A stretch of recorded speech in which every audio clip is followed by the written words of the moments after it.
What's up with you? You broke the headphones. Now you're too hot. I'll turn the aircon down, Ali.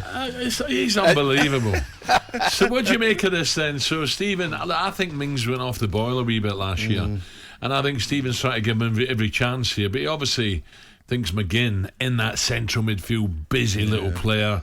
He's better suited being the skipper. I think the first thing is that Steven Gerrard, one of the best midfielders to play in the Premier League, was captain of Liverpool, centre midfielder. He's looking at his midfield, McGinn, Louise, Kamara. He's looking at McGinn, likes to get about people, Ali. He likes to kick people. He likes to leave everything on the pitch, and I feel like Steven Gerrard would love that from John McGinn. Well, I tell you what, Ali, I've been listening to this while we're talking about this. Is Tyrone, which is good, and he says, "This is Tyrone Mings." He tweeted, "For me, this isn't about John or I. It's about what's right for the Villa.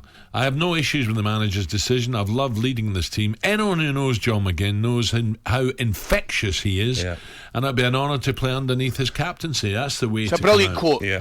Absolutely, Gabby. That is the quote that you want to hear from Tyrone Mings. Now, I don't know, maybe he will be hurting a little bit. I don't know the fella. I think he will, Ali. I think he will be a bit upset because when you become captain at Aston Villa, you could tell he enjoyed it. Do you know, the talking from the back, the armband. It's a proud moment, isn't it? So to lose it, yes, he'll be upset, but for me, it doesn't change much. You can still be talking, you can still be shouting at McGinn to get back and order your teammates about. Just because you haven't got an armband around your left arm. So when your captain was taken off, and he threw the armband at you, did you suddenly think, I'm captain of the Villa?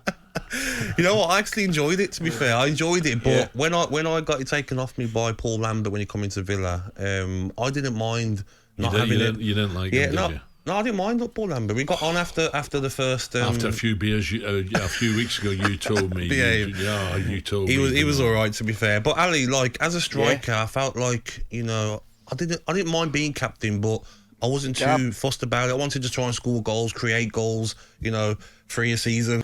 Someone like McGinn, he's so in and around people, isn't he, Ali? Kicking people. I'm with you, Gab.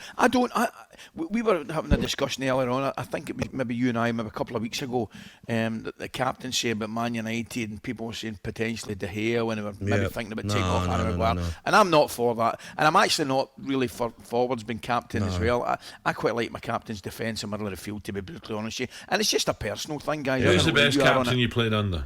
Oh, come on, I've played with two great captains. Big Lofty and Goffey were tremendous captains. Lofty really being Terry Butcher. Yes. Was you captain? Oh. No. Why? No. You'd be taking them all to the bar after training. No, listen, my captains were Mick Mills, Steve Perriman, Brian Robson, Great captains.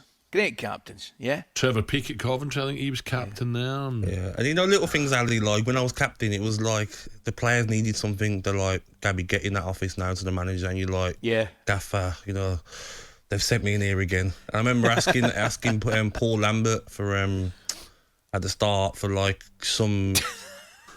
We didn't want to go to Portugal, the players, in February when there's the FA Cup, and you're knocked out. And Paul Lambert was like, "No, we're going." And I remember Ron Vlaar being with me, he was captain as well, and he's gone to him "Oh, I don't like watching you play most weeks, but I have to. So get out, and we're going to Portugal." Gab, do you know the sensible way around that? Just don't get knocked out the FA Cup early, mate, right? Or don't go and just say, "Boys, I'm sorry." He said, "No, we've got to go." I went back in and weren't happy with the bad news. But so how did you take it when he said, "Sorry, Gab, it's over"? You know what? I didn't actually mind. I felt like there was other people in the team that I thought would have been better captains. A centre half that he'd give it to, Ron Vlaar. There were centre midfielders there, Ali. And for me, it was about trying to help the team score, create goals. I didn't really bothered about the armband, to be honest. How important is a captain then, Gab, do you feel?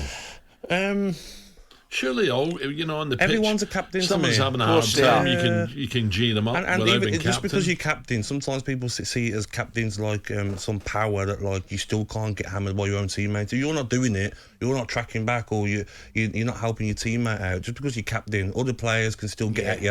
Do you know what I mean, Ali? That armband doesn't give you a special power. Yeah. I think gone are the days. Well, not gone are the days. I think specifically the best teams nowadays have 6, 7, 8, 9 captains on their side. Guys that lead by example, and I think they're the best teams. Gabby, what about Villa this year then? Did you think they'd be more active in the market? Not really, no, because they've done their business really early in the summer. Coutinho come in, Kamara, Carlos. So Aston Villa got a squad of players now that need to be challenging for top 7. I really feel that the club as it is and now, Ali's in a good place with the owners, the manager, the fans love the manager, the players are all ready. I feel the players that they've got, Al, they need to be trying to get into the top 7. Yes, it's going to be tough. There's so many teams that can say the same. There's the same thing. Believe it is. Wolves are trying to get in there. West Ham are. Quick one on Leicester before we break. I don't see the big fuss about everyone's talking about Leicester. I feel like everyone's obsessed with people, teams signing players. Leicester have got a top squad of players. Barnes, Maddison, Daka, Vardy, Tielemans is still there, Ndidi, Fofana. If Brendan Rodgers sees that he can make changes to his squad of players, then he'll buy the right player. People are obsessed with signing. You think that he's looked at players and they're no better than what he's got? Exactly. So what's the point of just signing because, your fans will be happy? Yes, we've got new faces. It was disappointing last year for Leicester, wasn't it? Was that just down to injury? Probably, but teams have disappointing years and then come back and can improve. But yes, Leicester need a couple of players, I'd say, but there's not a lot, Ali, that you'd say they need in that team. Yeah, I know. I take your point totally, but I'm just thinking, Gabby, and I do take your point, but I just think they need... But he's disagreeing with you. I take your point, Gabby, but you're talking rubbish. Well, I just think a team like Leicester City, the fans will be looking for a bit of freshness. And I mean, if they lose Tielemans as well, there's talk about him, his contract's up, and there's talk about him leaving as well. I just think there's no doubt about it. Brendan Rodgers will want a couple of new faces in just to keep it fresh. Yeah. But is there a rush though, Ali? Like the transfer window closes, is it start of September? So if he can wait for the right player, the Tielemans leaving might bring in extra funds. Maybe he's got something he's looking to get done. So, Gabby, have you taken any angry pills this morning? Why? Oh, I've been reading some of your things online. Who's upset you? That's not me that does my online stuff. It's a company, Ali. No. It's a PR company. No, I was shown a few bits and pieces. I thought, who's upset him? I thought you were so placid. I know. He's a very, very placid guy, Gabby. Hairy hands. What's all that about? Who's that? You know fine well I'm talking about. 8:15. talkSPORT Breakfast with Alan Brazil. Thursday and Friday morning, 6 till 10. On AM, on DAB, via the talkSPORT app and on your smart speaker. talkSPORT.